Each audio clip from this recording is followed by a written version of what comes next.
Greetings and welcome to the RC Wallet Vacuum channel. Today's video, I've got the random ramp loaded up on the Ranger, and I'm going to take a trip up to the track and do some field demos with it.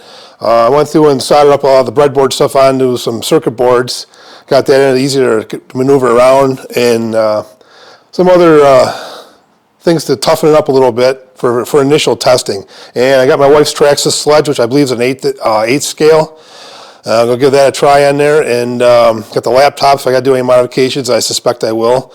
So stick around. We'll take a ride up there, and I'll be up there in a couple minutes.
So we're on site now. It's a muddy mess up here.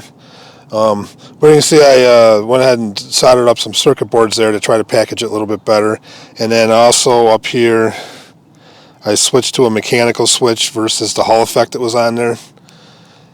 And I'm going to be running just a 12-volt utility battery for it today. But once I get a 4S, I'm going to put the 4S in. That's what it was designed to do. So the other issue too is I came up with, I'm going to take in, right now this is an automatic mode, I'm going to add a manual mode, and I use 6200 spectrums on all my fifth scales, so I can use a DX5 radio, and just the one radio.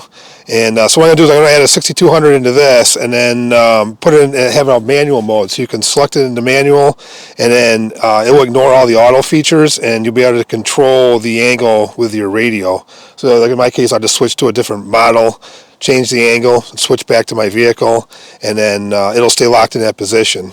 And all I got to do is there's a bunch of software stuff, but I got to convert I'll have to convert the millisecond pulse width coming out of the receiver and do stepper motor pulses. But I'll deal with that in a future time. I want to get this thing debugged and see what other kind of issues I have with it. So let me get it set up. We'll give it some tests.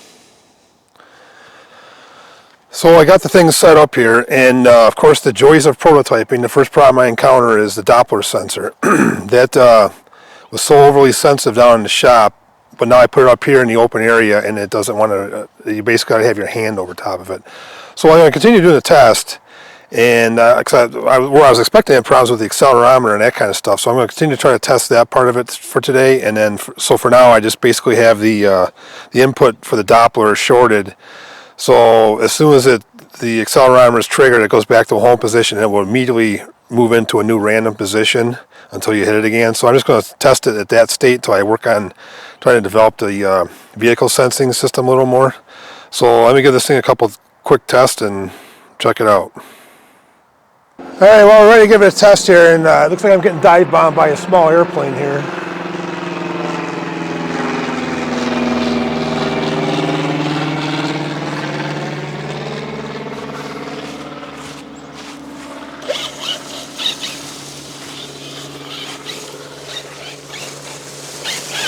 All right, it should already be triggered in a new position. Oh, bad hit. All right, let's hold him back.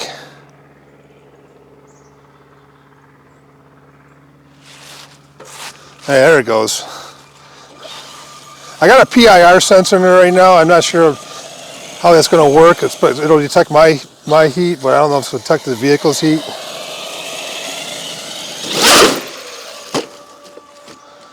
Rehoming.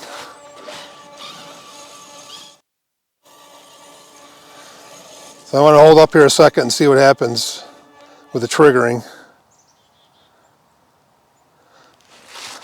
All right, yeah, it's definitely picking up the PIR is picking up my heat. I'll try next time to see if the vehicle will pick that up or not. Although it's blocked by a bucket, so probably not.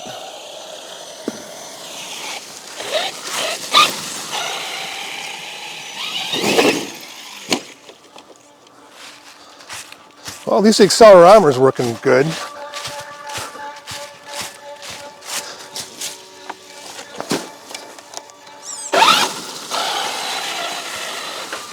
Oh, there's triggering. Well, maybe he's picking up the vehicle. Either way, I'm going to switch to a millimeter wave Doppler and try that. If not that, it's going to be an ultrasonic. If I could frickin' drive, it would help a lot too. I spend all my time working on these things and not driving them.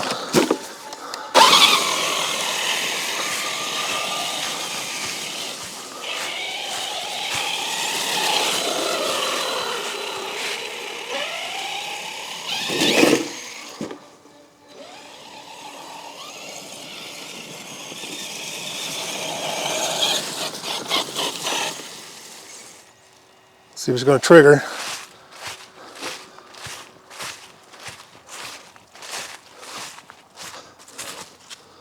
Oh, it already triggered. This didn't go very far. It is random.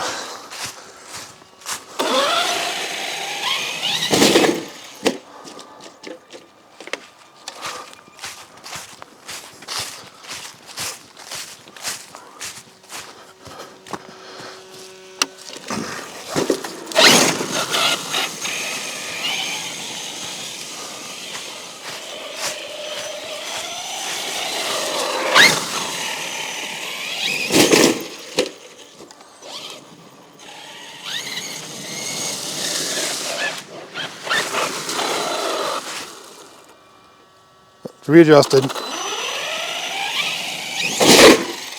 There we go. I got a good hit on it.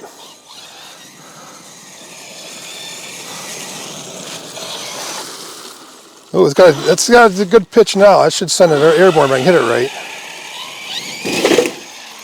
Oh yeah. So for other than the Doppler issue, the vehicle triggering, it's working pretty good, surprisingly.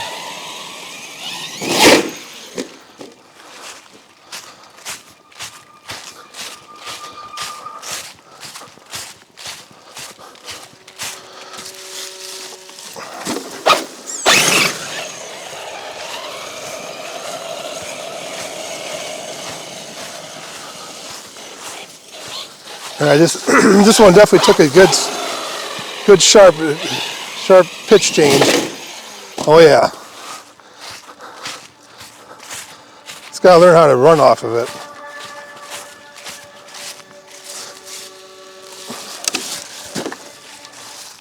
Keep in mind, I'm more focused on the thing operation than I am driving the vehicle across it.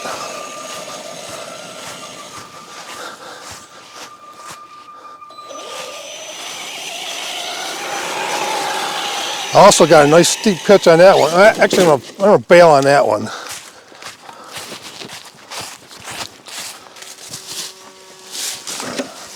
Surprisingly, that didn't trigger the accelerometer.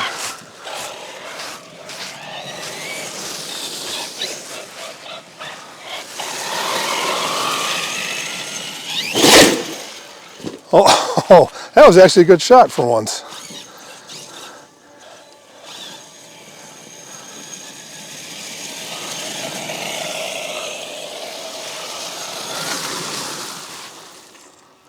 I don't believe it triggered. There we go. Yeah, the PIR is definitely picking me up. I don't know if it's picking the vehicle up yet.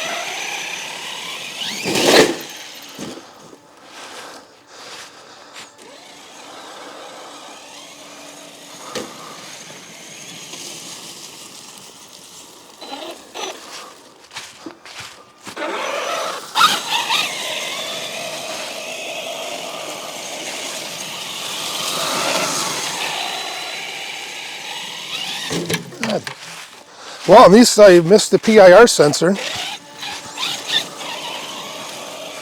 Straddled it this time. Ah, damn it.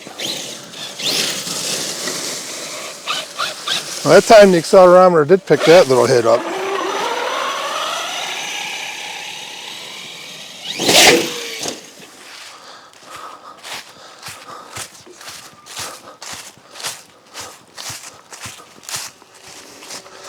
Well, it's definitely random. It changes wherever it goes to. No doubt about that.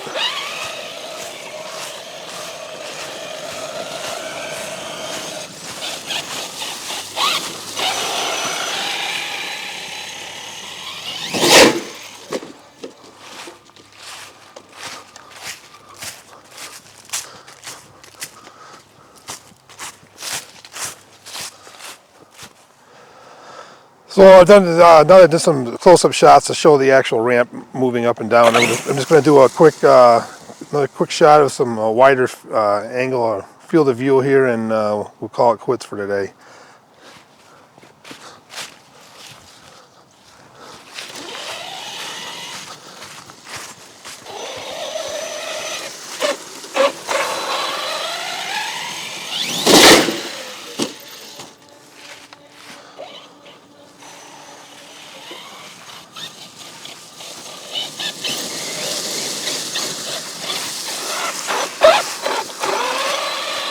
Yeah, this guy got a pretty steep angle on that one.